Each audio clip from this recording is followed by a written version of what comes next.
আমরা ভারতীয় জনতা পার্টি ত্রিপুরা প্রদেশের পক্ষ থেকে আগামী 13ই ডিসেম্বর আগরতলা রবীন্দ্র ভবন প্রাঙ্গণে আমাদের বিশেষ এক মহা যোগদান সভা আমরা আয়োজন করতে যাচ্ছি এবং তার জন্য পুরা ত্রিপুরা থেকে আমাদের জয়েনিংয়ে প্রত্যেক মণ্ডল থেকে গত 2 ডিসেম্বর থেকে অলরেডি প্রক্রিয়া শুরু হয়ে গেছে এবং তার জন্য প্রত্যেক মণ্ডলে আমরা অলরেডি একজন করে আমরা অবজারভার দিয়েছি যে পুরো সেই প্রোগ্রামকে মণ্ডল থেকে লোকগুলা কিভাবে আসবে, কিভাবে আমাদের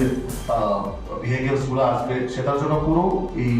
13 তারিখ প্রোগ্রামের জন্য আমরা এক বিশেষ যে মহাযোগদান সভা, সেখানে প্রায় আমাদের টার্গেট 5 থেকে 6,000 লোক ওই দিনে জয়েনিং হবে। প্রত্যেক মণ্ডল থেকে যে আমাদের টেন্টেটিভ লিস্ট আমাদের কাছে এসেছে, এখন অব্দি প্রায় 5,000-এর উপরে আছে জয়েনিং হবে। তো সেটাকে সামনে রেখে আপনাদের মাধ্যমে পুরা ত্রিপুরাবাসীকে আমরা জানা দিতে চাই, ওই দিনে ভারতীয় জনতা পার্টি পক্ষ থেকে বিশেষ করে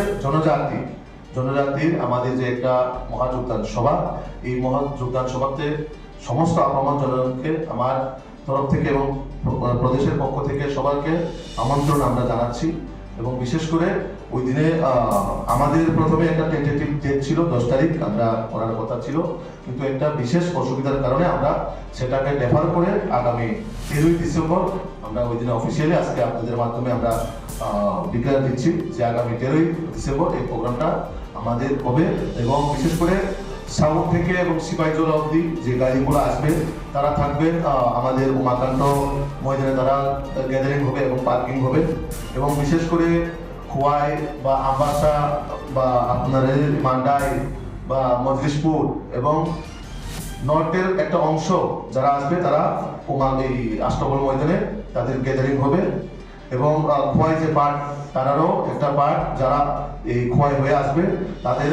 পার্কিং হবে আপনাদের গুরখাবস্তির এলাকার মধ্যে। তো আমরা আপনাদের মাধ্যমে আমাদের পুরো প্রত্যেক মণ্ডলে এবং পুরো কার্যকর্তাকে আমন্ত্রণ করি এবং তার সাথে সাথে সমস্ত রাজ্যবাসীকে আমাদের এই মহাযোগদান সভার মাধ্যমে আমরা একটা বার্তা দিতে চাই, বিজেপি কোনো জায়গায়